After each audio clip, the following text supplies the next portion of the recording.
Hello friends, welcome to Pro Classroom YouTube channel. Do subscribe my channel and press on bell icon so that you will be notified whenever I will post a new video on my channel, right? Today we are going to start a very important chapter of your class 9th chemistry, that is matter in our surroundings. देखिए अभी के syllabus में जो आपका syllabus कुछ cut down हुआ है उसमें इस चैप्टर को हटा दिया गया है, फिर भी ये चैप्टर बहुत इंपॉर्टेंट है आपके लिए आगे फर्दर केमिस्ट्री पढ़ने के लिए। चलिए स्टार्ट करते हैं। सबसे पहले what is matter. Anything that occupies space and has his marks is called as the matter. देखिए कोई भी चीज़ जिसका खुद का वेट होगा, वो थोड़ी सी जगह लेती होगी, वो मैटर हुई। ये बना कैसा है? देखिए हमारी पुरानी मान्यता है या हम ऐसा मानते हैं कि मैटर जो है वो पंच तत्वों से बना है, air, earth, fire, sky and water, right. ये हम स्टार्टिंग से हमारा ये मानना रहा है। लेकिन modern day scientist have involve two types of classification of matter. पहला उनकी फिजिकल प्रॉपर्टी के बेस पे, सेकंड उनके केमिकल नेचर के बेस पे, राइट। तो हम मैटर को दो पार्ट में डिवाइड कर सकते हैं, on basis of their physical properties and on basis of their chemical nature. चलिए आइए देख लेते हैं एक बार क्लासिफिकेशन को हम। तो अगर जब हम मैटर को दो पार्ट में डिवाइड करेंगे फिजिकल और केमिकल क्लासिफिकेशन में, तो फिजिकल में आपका आ जाएगा क्या? State of matter, that is solid, liquid, gases. Solid के अंदर अगर आप फर्दर डिवाइड करना चाहें तो क्रिस्टलाइन, एमॉर्फियस। केमिकल में अगर आप डिवाइड करेंगे तो mixture and pure substances. Mixture में आपका होमोजीनियस, हेट्रोजीनियस। आपका प्योर सब्सटेंसेस में आ जाएगा element, compound, metal, non metal, आपका inorganic, organic compound, right. In this बस in this lecture we are only going to study about the physical properties, right. तो इस लेक्चर में हम बस फिजिकल प्रॉपर्टी को ही कवर करने वाले हैं। केमिकल प्रॉपर्टी हम फर्दर नेक्स्ट लेक्चर में कवर करेंगे। चलिए स्टार्ट करते हैं। सबसे पहले physical nature of matter. So matter is made up of small particles called atom which are composed of electron, proton and neutron that are separated by space between them. देखिए ये बहुत important topic. Matter बना किससे है? Matter हम बोल सकते हैं छोटे छोटे पार्टिकल से बना है, जिसे हम आइटम्स बोलते हैं, या फिर अगर नॉर्मल बोलना चाहो तो अणु, राइट। आइटम्स क्या है? देखिए आइटम में आपका इलेक्ट्रॉन्स भी रहता है, प्रोटॉन्स भी रहता है, न्यूट्रॉन्स भी रहता है, मतलब उसमें पॉजिटिव, नेगेटिव सारे चार्जेस आपको मिल जाएंगे, ठीक है। सो हम ये बोल सकते हैं कि मैटर क्या है? Matter is a substance which is made up of tiny particles, right, that is items. अब इसका कैरेक्टरिस्टिक्स देख लेते हैं। तो पहला आएगा particles of matter are very tiny inside. देखिए वो इतने छोटे होते हैं कि हम उन्हें अपने नेकेड आइज से देख भी नहीं सकते। Second, they have space between them, बिल्कुल सही। थर्ड है particle of matter move consistently. Fourth है they are attract towards each other. देखिए ये जो प्रॉपर्टीज है ये बहुत इंपॉर्टेंट है, क्योंकि यही प्रॉपर्टी डिफाइन करता है आपका मैटर सॉलिड है, लिक्विड है या गैसेस है। क्योंकि हमने बताया दे have space between them, right. तो फिर सॉलिड में कम स्पेस होगा, लिक्विड में ज़्यादा स्पेस होगा, गैस में और ज़्यादा स्पेस होने वाला है। या जो हमने उनका जो इंटरमोलिकुलर फोर्स बताया, सॉलिड में ज़्यादा होगा, लिक्विड में कम होगा, ठीक है। So states of matter, the 5 phases of matter, right, जिसमें 4 है नेचुरल फेस, एक है मैन मेड फेस। देखो नेचुरल फेस में आ जाएगा आपका solid, liquid, gases and plasma. And fifth state is the man made, that is Bose Einstein condensate, right. देखिए लेकिन आपके जो सिलेबस है 9th क्लास में, इसमें अभी solid, liquid and gases he mainly है। फिर भी इस लेक्चर में मैंने प्लाज्मा और बोस-आइंस्टाइन कंडेंसेट को भी इंक्लूड कर लिया है, कि उसके बारे में भी मैं आपको इसमें थोड़ी बहुत जानकारी दे दूंगा कि उनका बेसिक्स क्या है, हम किसे प्लाज्मा प्रोसेस बोलते हैं, या बोस-आइंस्टाइन कंडेंसेट क्या है, किसने उसको डिस्कवर किया था। सबसे पहले हम स्टार्ट करते हैं सॉलिड स्टेट से। A solid state possesses definite shape and definite volume, which means it cannot be compressed on applying pressure. Solid are generally hard and rigid. Example में आपका हो गया metal, wood, copper, bricks etcetera. तो देखिए जो solid matter उसका क्या है, आपका शेप फिक्स्ड रहने वाला है, वॉल्यूम उसकी फिक्स्ड रहने वाली है, उनके बीच में इंटरमोलिकुलर फोर्सेस मैक्सिमम होंगे, राइट। उनका इंटरमोलिकुलर स्पेसेस क्या होगा, बहुत कम होगा, ठीक है। कंप्रेसिबिलिटी अगर हम देखें तो सॉलिड स्टेट में निग्लिजिबल रहती है, क्योंकि आप उसे ज़्यादा कंप्रेस नहीं कर सकते। क्यों नहीं कंप्रेस कर सकते? क्योंकि उनके बीच में जो इंटरमोलिकुलर फोर्सेस है वो मैक्सिमम रहता है। अब देखते हैं हम liquid state. A liquid possesses definite volume but no definite shape, right. देखिए लिक्विड में ना वॉल्यूम तो आपका डेफिनेट रहता है, लेकिन उसका शेप डेफिनेट नहीं रहता। क्यों नहीं रहता? क्योंकि आप लिक्विड ऐसी चीज़ है कि आप किसी भी कंटेनर में डालेंगे वो उसका शेप ले लेता है, ठीक है। एग्जाम्पल के तौर पे वाटर है, मिल्क है, ऑयल है, मतलब क्या हुआ, आपका शेप जो है फिक्स्ड नहीं है, वॉल्यूम फिक्स्ड है। इंटरमोलिकुलर फोर्स क्या होगा, सॉलिड से कम होगा, लेकिन इंटरमोलिकुलर स्पेस सॉलिड से ज़्यादा होगा, इसी के कारण उसमें फ्लूइडिटी होती है, राइट। अब लिक्विड कंप्रेसिबल है या नहीं, बिल्कुल है, आप लिक्विड को कंप्रेस कर सकते हैं। क्यों कर सकते हैं कंप्रेस, क्योंकि उसमें इंटरमोलिकुलर फोर्सेस कम है as compared to solid. Third state आ जाता है आपका क्या, gaseous state. A gas does not have either a definite volume or a definite shape. It can be compressed to a large extent on applying pressure and also takes the shape of the container where it is enclosed. देखिए gas जो है आप जिस container में डालेंगे उसका रूप ले लेगा। साथ में आपने कंप्रेस्ड एयर के बारे में सुना होगा, राइट। तो हम इसका क्या बोल सकते हैं कि इसका शेप भी फिक्स नहीं है, इसका वॉल्यूम भी फिक्स नहीं है, राइट। इनमें जो इंटरमोलिकुलर स्पेस होगा वो कम होगा, लेकिन इंटरमोलिकुलर स्पेस जो होगा वो ज़्यादा होगा, लेकिन इंटरमोलिकुलर फोर्स जो है वो कम होगा, राइट। अपना एग्जांपल हो गया एयर है, ऑक्सीजन है, नाइट्रोजन है, आपने कंप्रेस गैस के बारे में भी सुना ही होगा, ठीक है। अब देखते हैं फोर्थ स्टेट। फोर्थ स्टेट क्या है, plasma. Plasma state consist of a super energetic and super excited particles. This particles are in the form of ionised gas. Plasma can occur when a matter is heated to a very high temperature। देखिए plasma कब आता है, जब हम किसी भी matter को बहुत ही हाई टेम्परेचर पे हीट करेंगे तो वो प्लाज्मा स्टेट पे आ जाता है। अगर आप एग्जांपल में देखना चाहूँ तो जो CFL बल्ब रहता है वो क्यों ग्लो करता है, वो प्लाज्मा के कारण ही ग्लो करता है, क्योंकि उसमें जो गैसेस रहती हैं उसमें जब इलेक्ट्रिक फ्लो होता है तो उससे क्या होता है, उनका टेम्परेचर बहुत ही हाई हो जाता है, राइट। जैसे ही टेम्परेचर हाई हुआ वो ग्लो करना स्टार्ट हो जाता है। नेक्स्ट है हमारा बोस आइंस्टाइन कंडेंसेशन स्टेट। देखिए 1920 में सत्येंद्रनाथ बोस जो थे उन्होंने एक कैलकुलेशन की फिफ्थ स्टेट ऑफ मैटर के लिए, और base of on that calculation Albert Einstein ने फिफ्थ स्टेट ऑफ मैटर को प्रिडिक्ट किया। तो इसलिए इन दोनों के नाम पे ही इसको रखा गया, right. Bose Einstein condensation state is formed by super cooling a gas to extremely low density about 100,000 of the density of the normal air to a super low temperature। मतलब अगर किसी आप गैस को बहुत ही ज़्यादा कूल कर दे, एकदम एक्सट्रीम कूल कर दें, तो वो इस स्टेट में आ सकता है। अब ये देखिए effect of change of temperature and pressure on the matter, ये बहुत ही इंपॉर्टेंट है कि टेम्परेचर चेंज होगा या प्रेशर चेंज होगा तो उनमें क्या इफेक्ट पड़ने वाला है, राइट। तो देखिए सॉलिड है, अगर उसमें आप टेम्परेचर चेंज करेंगे तो लिक्विड बनेगा, तो उस प्रोसेस को क्या बोलते हैं, या लिक्विड से गैस कैसे बनेगा, या गैस से वो प्लाज्मा कैसे बनने वाला है, ठीक है। अगर सॉलिड स्टेट है, अगर वो मेल्ट हुआ तो बनेगा लिक्विड, राइट। और लिक्विड फिर आगे जाके अगर उसे हम और हीट दिए वो वेपोराइज होकर गैस बन जाएगा, ठीक है। अगर मैं उल्टा प्रोसेस देखूं तो अगर आप गैस को अगर आप कंडेंसेट करेंगे तो क्या बन जाएगा, लिक्विड बन जाएगा, ठीक है। और लिक्विड को अगर आप फ्रीज करेंगे तो क्या बन जाएगा, सॉलिड बन जाएगा, ठीक है। तो देखिए इसमें हम क्या क्या पढ़ने वाले हैं, हम फ्रीजिंग, मेल्टिंग, उसके बाद वेपराइजेशन, कंडेंसेशन क्या होता है, सब्लिमेशन जो है कि सॉलिड डायरेक्ट गैस में कन्वर्ट हो सकता है, ठीक है। फिर डिपोजिशन या फिर हम रिवर्स सब्लिमेशन भी जिसको बोलते हैं, मतलब गैस से डायरेक्ट सॉलिड में कन्वर्ट कैसे होगा।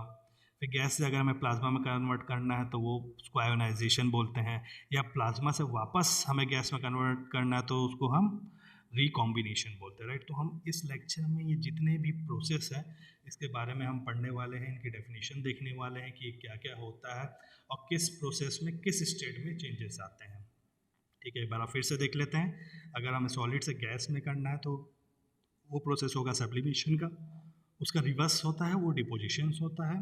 लिक्विड से गैस में अगर हमें करना है तो सिंपल इवोपरेशन, उसका रिवर्स प्रोसेस क्या हो गया, कंडेंसेशन। सॉलिड से अगर लिक्विड में करना है तो क्या होगा, मेल्टिंग प्रोसेस, और उसका रिवर्स अगर हमें करना है मतलब लिक्विड से सॉलिड में करना है तो वो प्रोसेस को क्या कहेंगे, फ्रीजिंग। तो इस यूनिट में ये सारे पार्ट आपके इंक्लूडेड हैं। अगर हम फ्रीजिंग देखेंगे तो उसमें फ्रीजिंग पॉइंट के बारे में भी हम पढ़ेंगे इस लेक्चर में। मेल्टिंग के बाद देखेंगे कि मेल्टिंग पॉइंट क्या होता है। चलिए सबसे पहले स्टार्ट करते हैं मेल्टिंग से। मेल्टिंग और fusion is a physical process that result in the phase transition of a substance from solid to liquid, ठीक है। this occur when the internal energy of a solid increases typically by application of heat or pressure which increase the substance temperature to the melting point। तो melting क्या process हुई? Melting वो process है जब आप अगर हम टेम्परेचर दें या प्रेशर दें और उससे आपका सॉलिड सब्सटेंस लिक्विड में कन्वर्ट हो जाए, उसे हम बोलेंगे मेल्टिंग प्रोसेस। ठीक है, तो सिंपल अगर लैंग्वेज में मैं बोलना चाहूँ कि व्हाट इज़ मेल्टिंग, तो आप ये बोल सकते हैं melting is a process through which we can convert solid into liquid state. अब कन्वर्ट करने के लिए हमको क्या करना पड़ेगा? सिंपल सी बात है, हीट प्रोवाइड करना पड़ेगा या प्रेशर अप्लाई करना पड़ेगा। तो देखिए यहाँ पे क्या हुआ, जैसे ही प्रेशर और टेम्परेचर चेंज हुआ, जो मैटर का स्टेट है वो भी चेंज हो गया। अगर हमने सॉलिड की अगर बात करें, सॉलिड में हमने हीट अप्लाई किया तो सॉलिड से चेंज हो गया, क्या हो गया? लिक्विड हो गया।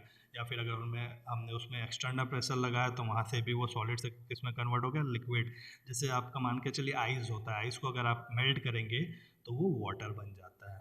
इसका बहुत ही अच्छा एग्जाम्पल है, राइट, मेल्टिंग का। अब हम देखते हैं, मेल्टिंग तो पढ़ ली कि मेल्टिंग पॉइंट क्या होता है। The melting point of a substance is the temperature at which it changes state from solid to liquid.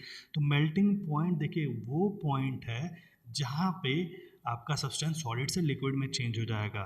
For example अगर मैं देखूँ तो the melting point of ice is 0 degree Celsius, मतलब 0 डिग्री सेल्सियस पे आपका जो आइस है जो कि सॉलिड है वो वाटर में कन्वर्ट हो जाएगा, मतलब वो किस में कन्वर्ट हो जाएगा? लिक्विड में कन्वर्ट हो जाएगा।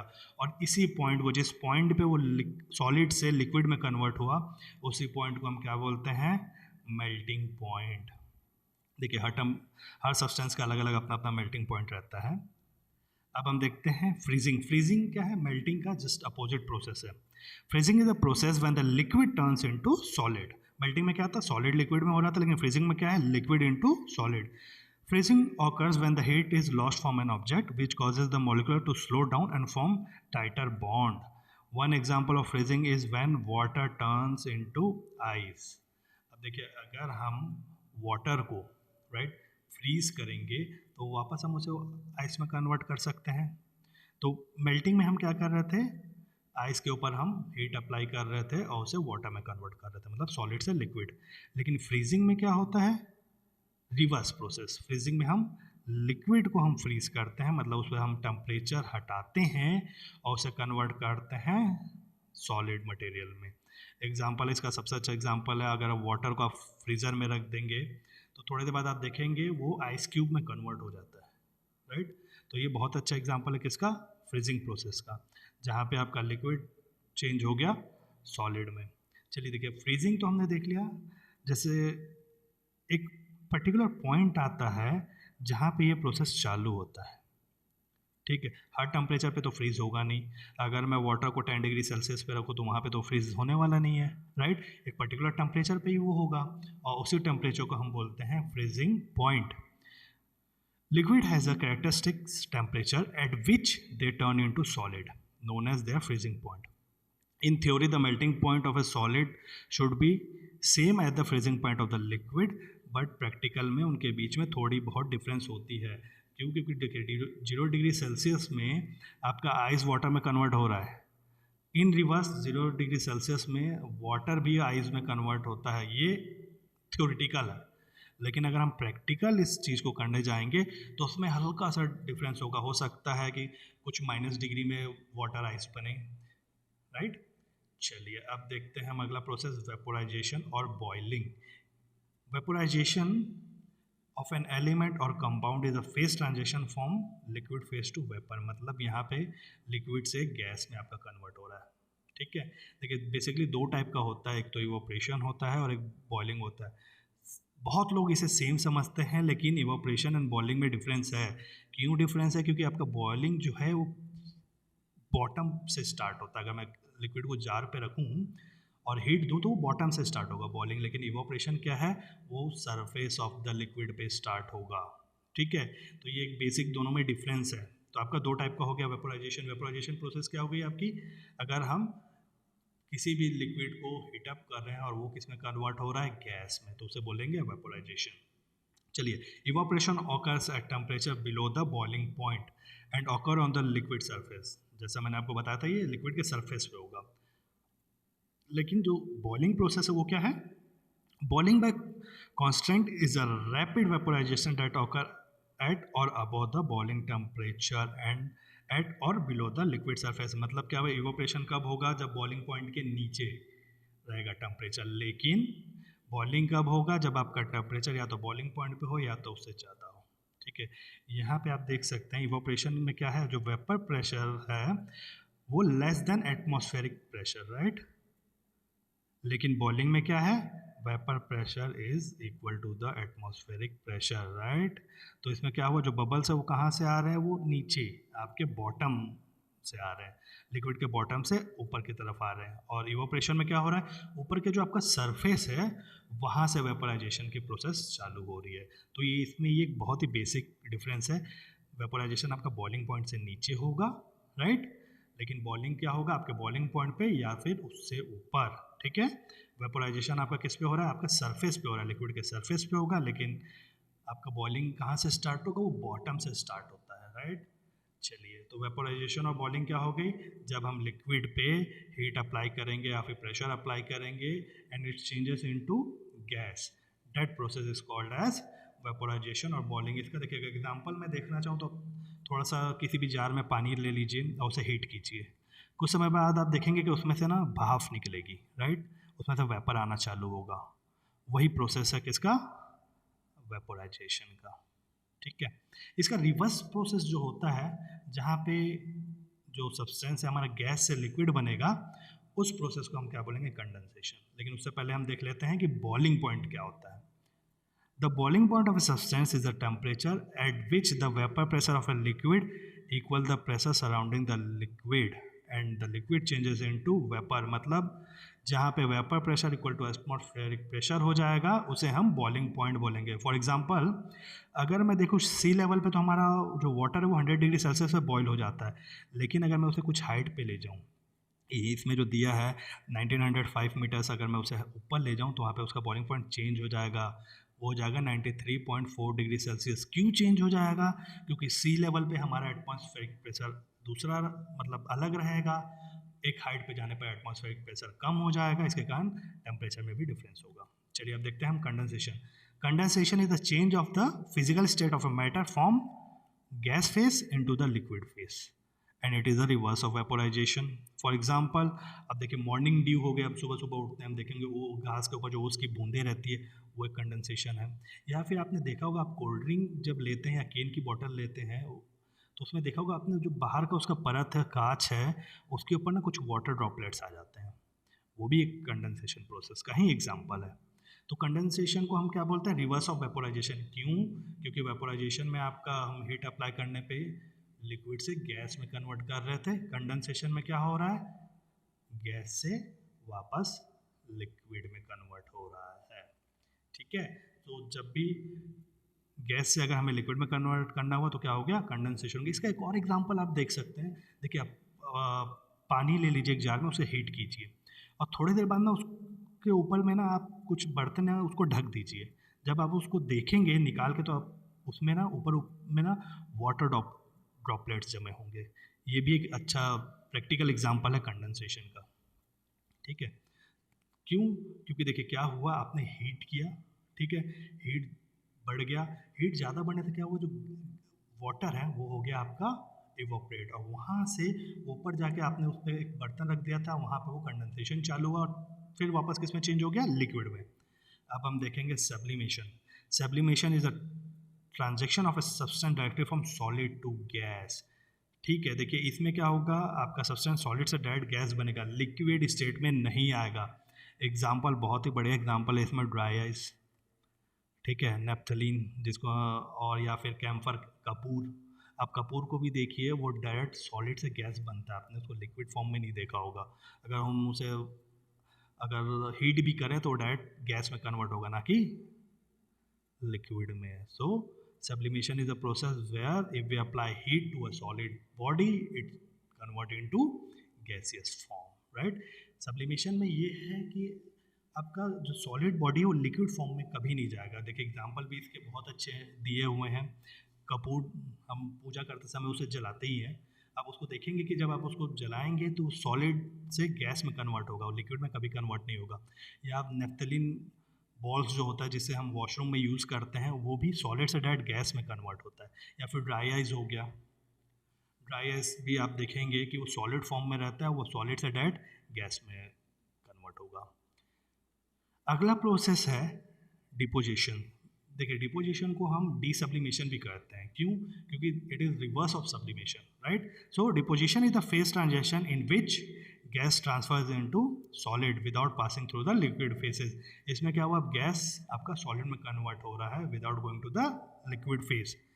Deposition is a thermodynamic process, बहुत इंपॉर्टेंट है। The reverse of deposition is sublimation and has sometime deposition is called as desublimation. देखिए इसका एग्जांपल क्या है, जब आप किसी ठंडे एरिया में जाएंगे, शिमला या शिमला मनाली या इस टाइप के एरिया में जाएंगे, आप कई बार गौर किए होंगे कि वहाँ पे आपके जो विंडोज़ हैं उसके ऊपर क्या होता है, हल्के हल्के आइस जम जाती है, राइट? हल्का सा बर्फ़ का परत जम गया रहता है, क्यों? डिपोजिशन के कारण। तो डिपोजिशन क्या प्रोसेस हुआ आपका, जिसे हम रिवर्स सब्लिमेशन भी बोलते हैं, transferring of gas state into solid state. तो जहाँ पे भी आपका गैस सॉलिड में कन्वर्ट होगा उसे हम डिपोजिशन बोलते हैं, ठीक है? ये आपको इसके एग्जांपल आपको ठंडे एरिया में देखने के लिए आराम से मिल जाएंगे। तो वहाँ पे क्या होता है, जो आपका कई बार आपने देखा होगा कि जो एयर रहती है उसमें भी इतनी ठंडी एयर हो जाती है कि वो हल्की एक पतली सी बर्फ़ की परत जम जाती है। तो क्या हुआ, आपका एयर चेंज किस में हो गया, हल्के आइस के परत में, जो कि एक सॉलिड पार्ट है। चलिए अब हम देखते हैं आयोनाइजेशन। आयोनाइजेशन प्रोसेस क्या है, changing of gas into plasma, ठीक है? Ionisation is a process by which an items or molecules occur a negative or positive charge, ठीक है, by gaining or losing electrons में। नेगेटिव पॉजिटिव कोई भी charge आ सकता है, डिपेंड करता है वो इलेक्ट्रॉन लूज कर रहा है या गेन कर रहा है, ठीक है?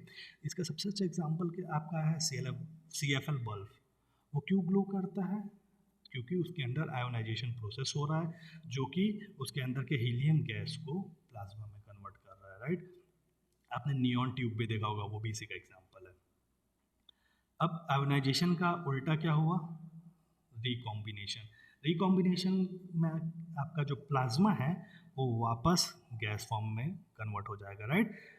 प्लाज्मा को, इसको हम प्लाज्मा रिकॉम्बिनेशन भी बोलते हैं। सो plasma recombination is a process by which positive ion of A plasma capture a free electron and उससे कंबाइन होके वो क्या होता है, एक न्यू न्यूट्रल आइटम फॉर्म करता है, या फिर हम बोल सकते हैं वो एक गैसियस स्टेट में चेंज हो जाता है, राइट? सो गैस से अगर हमें प्लाज्मा में कन्वर्ट करना है तो हमें सिंपल सी बात है, उस प्रोसेस को हम आयोनाइजेशन प्रोसेस बोलेंगे। उसी का रिवर्स जब हम प्लाज्मा से गैस करेंगे में कन्वर्ट करेंगे तो वो होगा हमारा रिकॉम्बिनेशन, राइट? अब देखिए ये ग्राफ एक बहुत ही इंपॉर्टेंट है, ये ग्राफ है बिटवीन टेम्परेचर एंड एनर्जी। आप देख सकते हैं जैसे जैसे इंक्रीज इन टेम्परेचर और एनर्जी हो रहा है, मैटर का स्टेट चेंज होते जा रहा है। स्टार्टिंग में वो सॉलिड था, जैसे उसकी टेम्परेचर बढ़ी वहाँ से मेल्ट होकर वो लिक्विड में हुआ, उसकी टेम्परेचर और बढ़ी, वहाँ से उसका वेपोराइजेशन प्रोसेस चालू हुआ और वो किस में कन्वर्ट हो गया, गैस में कन्वर्ट हो गया, राइट? सो टेम्परेचर और प्रेशर का बहुत ही बड़ा इफेक्ट होता है मैटर में, क्यों? क्योंकि इन्हीं के थ्रू उसके हम स्टेट्स को चेंज कर सकते हैं, सॉलिड, लिक्विड, गैस, प्लाज्मा, किसी भी फॉर्म में। So thank you guys, hope you like this video. Subscribe pro classroom for coming many more such videos. Thank you, have a nice day. अभी जैसा आप जानते कोरोना टाइम है तो घर पे रहिए, be safe, be healthy, take care of your self.